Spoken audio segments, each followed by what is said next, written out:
Assalamualaikum warahmatullahi wabarakatuh. Salam sejahtera untuk kita semua.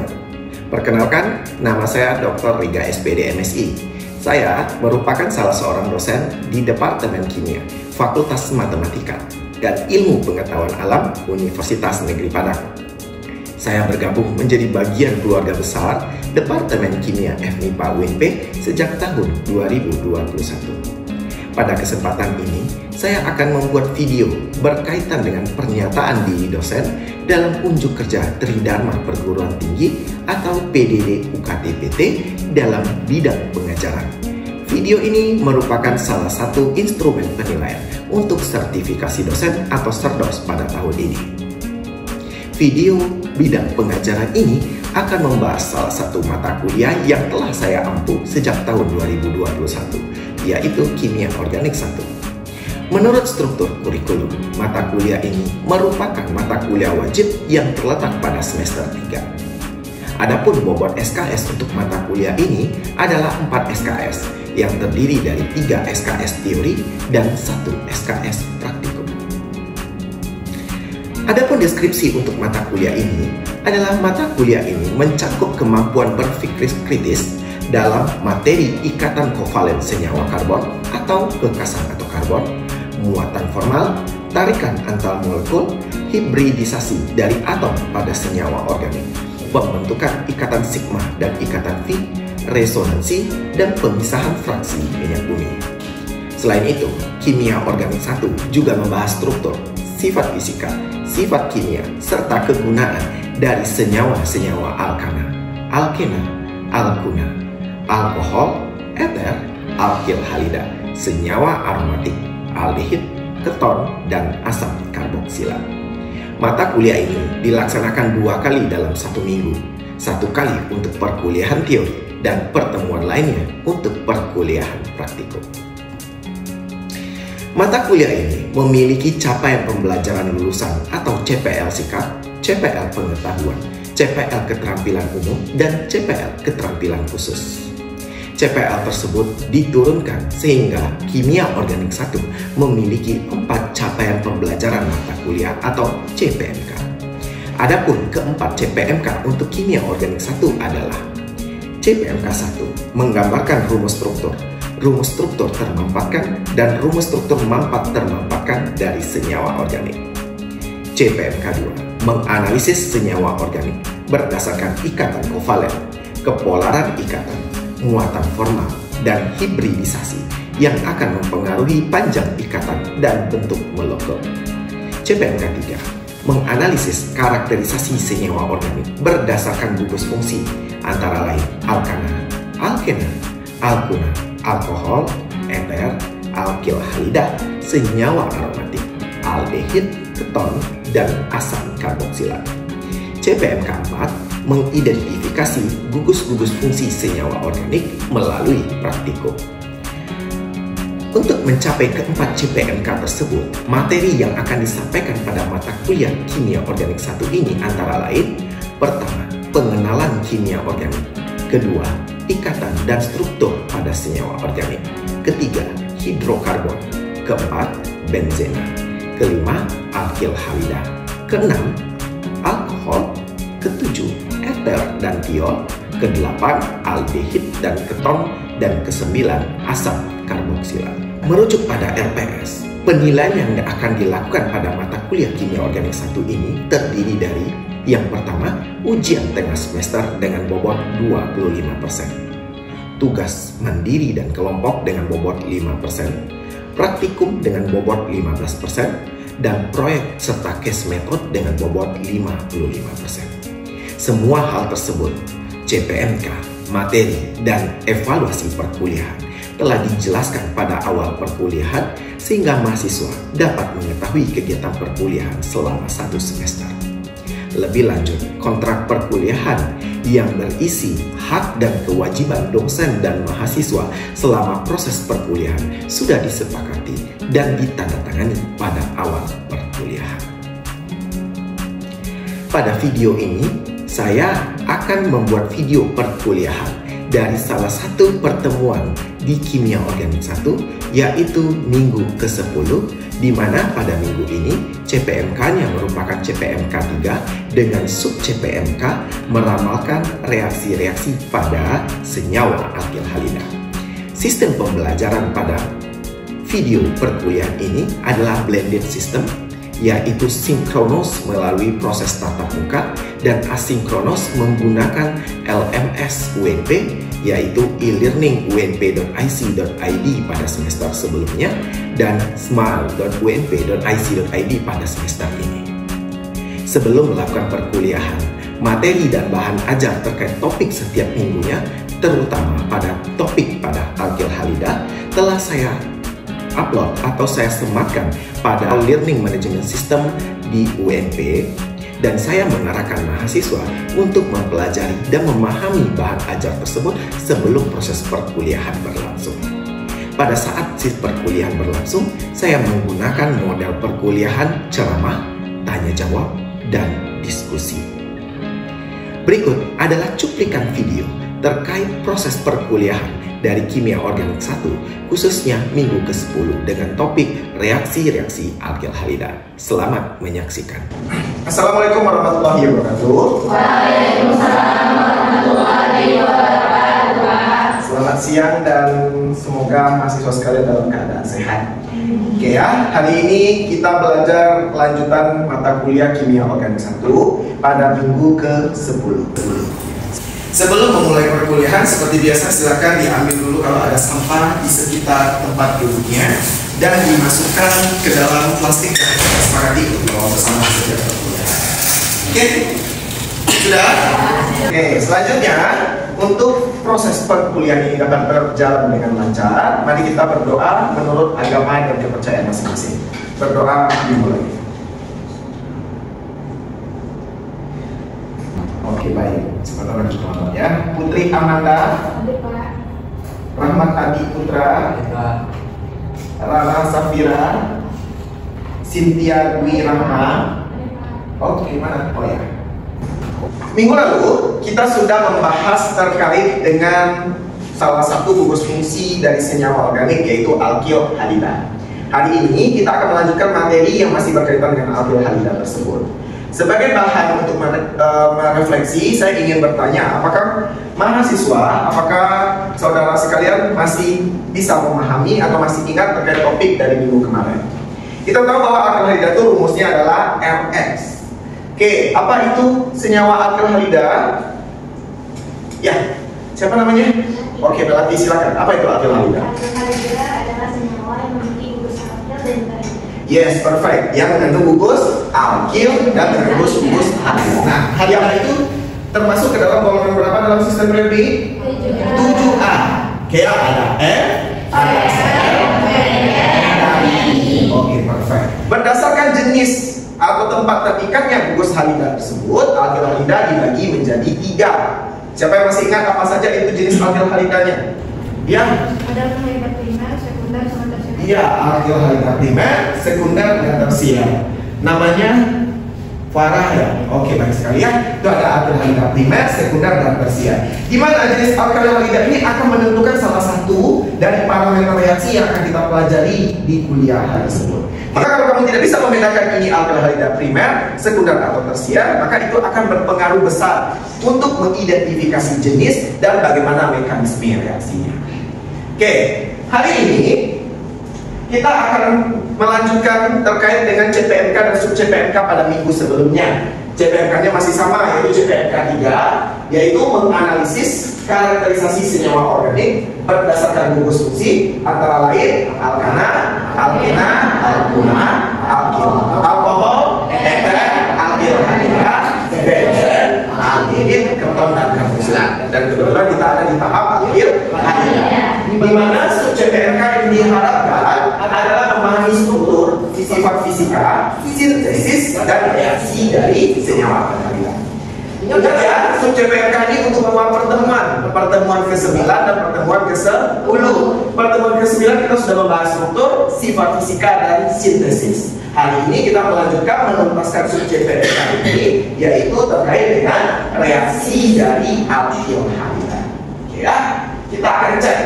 Berdasarkan hal tersebut, maka materi-materi yang ada yang akan dibahas pada minggu ini ada dua. Yang pertama reaksi substitusi, yang kedua yaitu reaksi eliminasi. Kelihatannya cuma sederhana, tetapi ini ada kompleksitas di dalamnya karena kamu harus menentukan nanti SN1, SN2 atau E1 atau E2. Oke, sekarang kita bicara masalah reaksi alkil-halida. Saya akan bertanya, apakah kamu masih ingat apakah ada perbedaan keelektronegatifan antara gugus alkil yaitu F dengan X? Apakah ada perbedaan keelektronegatifan? Ada C itu di golongan berapa? 4A, perfect. Sementara X ada di golongan 7A. Nah, berdasarkan sifat keperiodikan unsur, manakah yang lebih elektronegatif? C atau X? X. Karena dia letaknya lebih di sebelah kanan, itu sudah dipelajari di kimia umum dan kimia dasar. Karena menurut teorinya keelektronegatifan itu adalah, kalian masih ingat? Tidak? Sudah lupa ya? Oke, keelektronegatifan itu apa? Kemampuan untuk menarik elektron, perfect, dalam berpasangan. Jadi dia menarik elektron dalam berpasangan. Yang lebih elektronegatif di dalam senyawa ini siapa?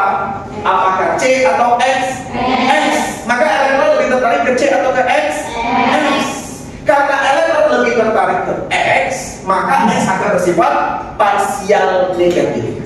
Ini sudah kita pelajari di awal semester ya. Kalau dia elektron lebih tertarik ke dia, maka sifatnya adalah parsial negatif. Maka C bersifat parsial positif. Itulah yang membedakan alkana dengan alkil-halida. Pada alkana tidak ada perbedaan keelektronegatifan antara C dengan C dan C dengan H, sehingga sukar bereaksi. Beda dengan C dengan X, ada perbedaan keelektronegatifan sehingga dia mudah untuk bereaksi. Nah, jadi sudah paham konsepnya. Nah, reaksi pertama di dalam alkil-halida adalah reaksi substitusi. Sebelum ke sana, kamu pernah nggak dengar istilah substitusi? Pernah. Apa itu substitusi? Ayo, acungkan tangannya. Apa substitusi? Ya, silakan. Munifah ya? Ya.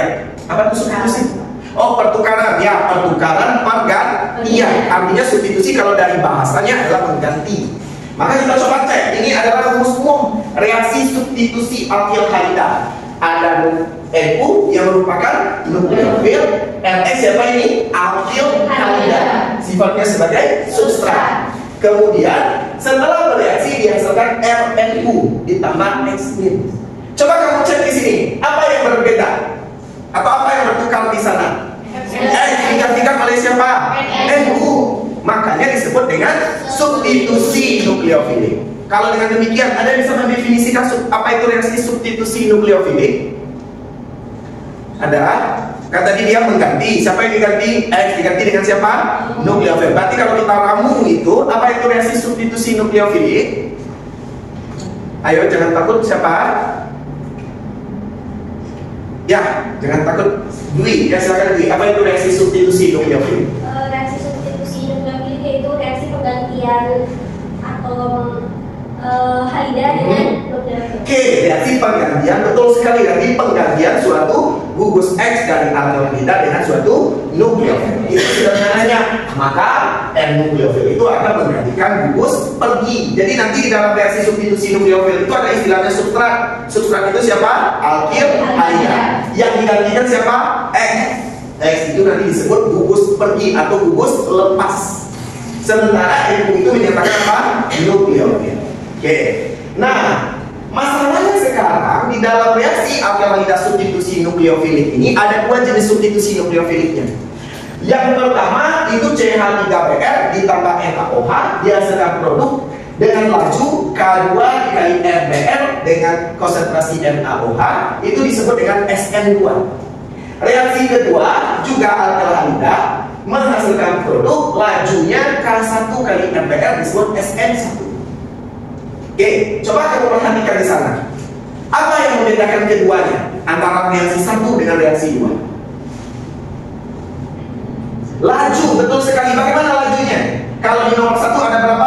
Ada berapa zat yang berpengaruh? 2. Siapa? RBr. RBr itu sebut apa tadi? Substrat alkil-halida. NaOH berarti sebagai apa?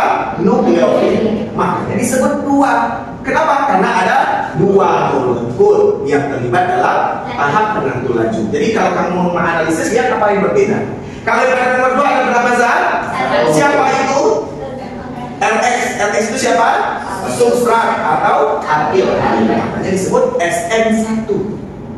Jadi SN1 atau SN2 merujuk pada berapa molekul yang terlibat dalam tahap penentu laju.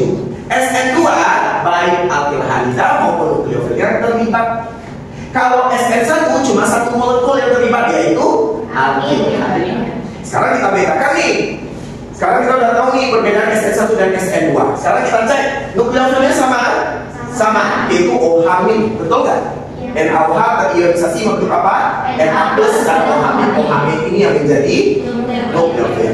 Yang membedakannya adalah jenis substratnya, betul? Atau jenis apa? Alkil halida. Alkil halida yang pertama apa?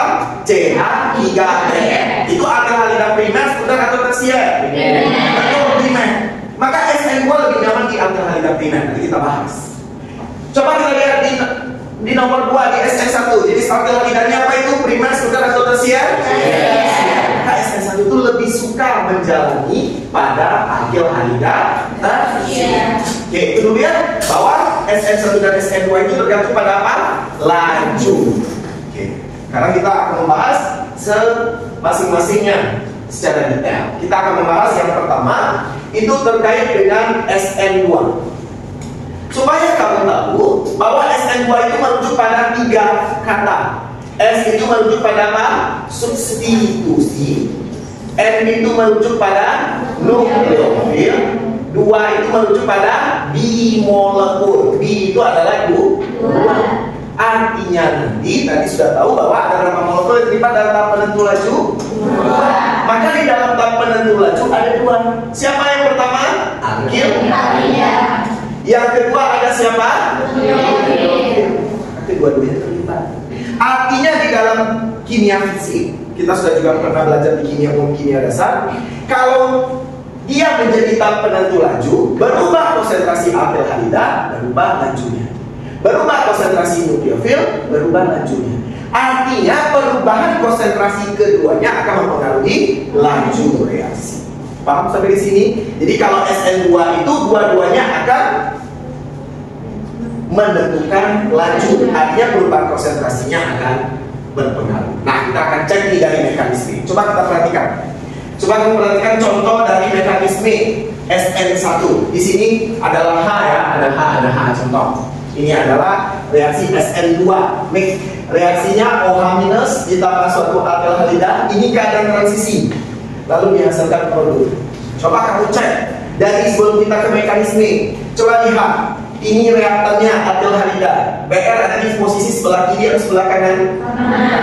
Coba lihat di bagian produk. OH yang menggantikan BR, yang menggantikan BR siapa?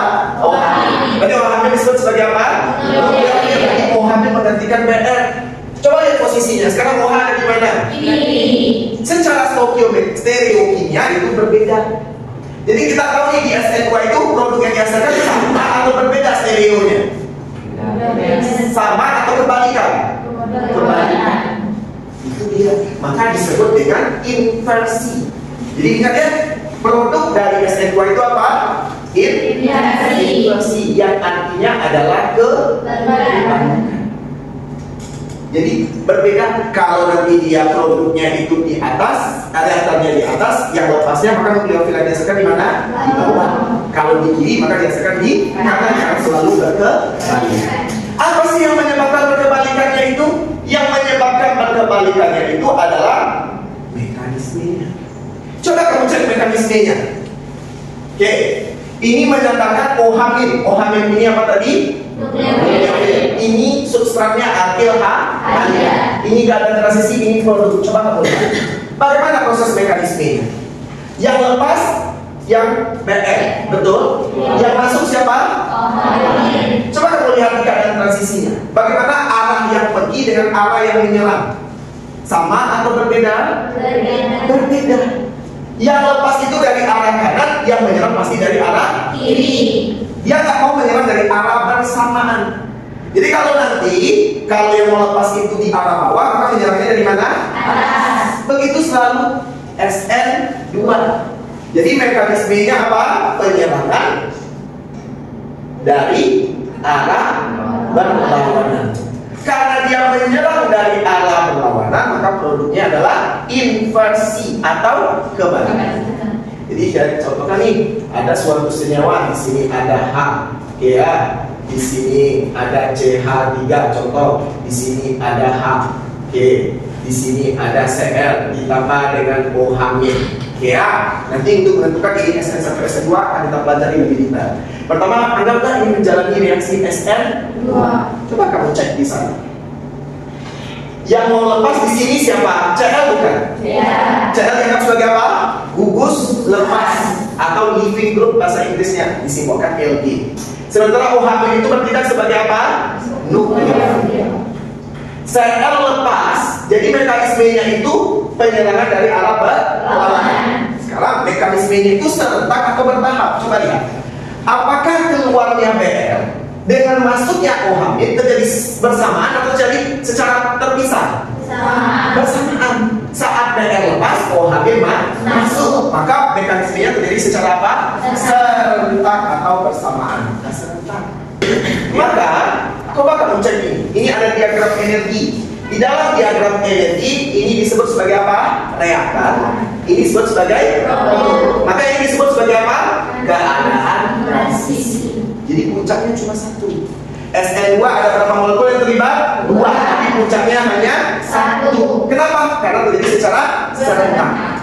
Dan kalau ditanya IPA kenapa sih dia puncak energinya cuma 1? Ya karena terjadinya secara serentak. Oke? Ada yang bisa ke depan? Ada? Ya, silakan. Dwi. Ayo berlomba-lomba, tetap ya dikerjakan sambil temannya mencoba menuliskan. Ya, menurut Dwi adalah SN1. Oke, thank you Dwi. Oke, baik, terima kasih. Jadi menurut Dwi, alkyl-halidanya adalah alkyl-halida sekunder.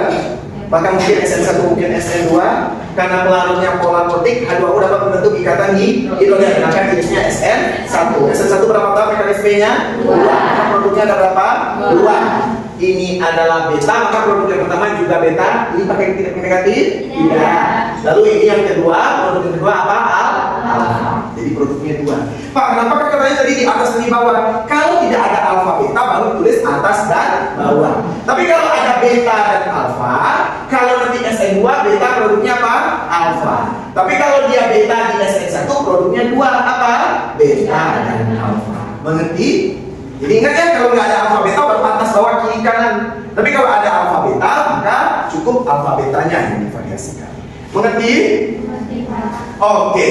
Sekarang saatnya kita kerja secara kelompok. Kamu diskusikan reaksi ini, dianalisis. Diskusikan selama 15 menit. Hasil diskusinya dituangkan dalam PPT. Lalu kita akan presentasi masing-masing kelompok.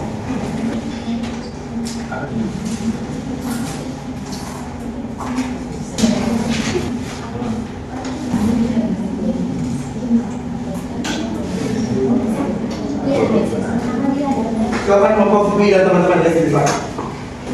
Assalamualaikum warahmatullahi wabarakatuh. Waalaikumsalam warahmatullahi wabarakatuh.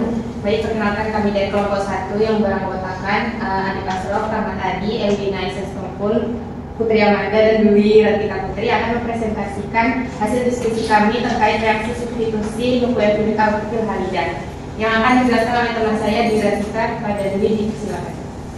Baik Bapak dan teman-teman semuanya, dari soal yang telah diberikan dan dari hasil diskusi yang kami lakukan, dari reaksi yang diberikan ini, kami memberikan jawaban bahwa reaksi tersebut merupakan jenis reaksi SN2. Baik, sekian hasil presentasi dari kelompok kami. Kepada teman-teman yang ingin memberikan saran atau pertanyaan, dipersilakan. Ya, silakan. Baik, silakan Para. Baik, sebelumnya perkenalkan saya Farah Azhara dengan nego 1035016. Izin bertanya kepada kelompok penyaji, penjelasan terkait DSN atau SN2 itu menurut Farah kurang dijelaskan dengan bagus. Kenapa penentuannya berdasarkan pelarutnya saja? Habis itu apa peran nukleotidik? Sekian. Terima kasih saran dari Farah. Oke, betul sekali. Ya, silakan untuk kelompok. kita sudah mempresentasikan terkait dengan topik diskusi SN1 SN2 pada minggu ini. Presentasi yang sudah cukup diimprove dengan baik dari pertemuan-pertemuan sebelumnya. Juga ada sesi tanya jawab yang cukup komunikatif terkait dengan topik ini. Nah, selanjutnya kita sudah menyelesaikan materi hari ini terkait dengan reaksi SN1 dan SN2. Ada yang bisa menyimpulkan yang pertama terkait definisi SN1 dan SN2 jika ditinjau dari hukum lajunya. Siapa yang pertama? Dari jenis hukum lajunya tadi. Ya, silakan Dwi. Baik, itu Bapak, untuk perbedaan SN1 dan juga SN2 ditinjau dari ditinjau dari lajunya. Untuk yang SN1, untuk penentuan laju hanya ditentukan dari konsentrasi alkil halidanya, dan apabila konsentrasi alkil halidanya berubah maka lajunya juga akan berubah. Sedangkan SN2 untuk penentuan lajunya berdasarkan pada alkil halida dan juga nukleofil. Oke, perfect. Bahwa itu kalau SN1 hanya bergantung pada satu jenis molekul, sedangkan SN2 ada dua jenis. Selanjutnya, jika ditinjau dari mekanisme, ada berapa tahapan untuk masing-masingnya? Silakan. SN1 dan SN2. Ya, silakan Melati. Kalau untuk SN2 dia ada satu tahapan. Ya. Ini menjadi serentak. Oke. Sedangkan untuk SN1 dia ada 2 tahap. Oke, kalau SN1 ada berapa tahap? 2. Dia menyerang dari arah berlawanan. SN1 ada berapa tahap? 2. Ya, dimana tahap pembentukan karbokation dulu, baru penyerangan nukleofil. Oke, selesai sudah pertemuan kita pada hari ini. Sebagai bahan evaluasi, kita akan mengadakan kuis. Silakan dibuka kartunya seperti biasa. Silakan. Setiap yang nilai tertinggi akan dicatat sebagai reward untuk penambahan di akhir nantinya. Silakan.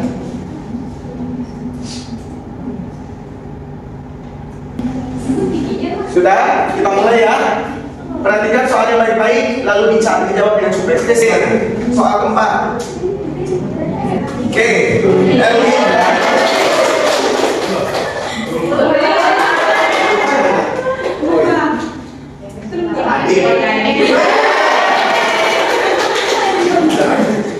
Oke, maka 3 orang yang akan ada penambahan poin untuk nilai kuis nantinya. Oke ya, bukan untuk 3 orang. Oke, demikian materi kita minggu ini. Untuk minggu depan topiknya adalah tentang alkohol dan etan. Saya sudah mengupload PPT untuk minggu depan. Silakan dicek di LMS masing-masing, Bismail. Lalu silakan dicoba dibaca sebelum perkuliahan pekan depan dimulai.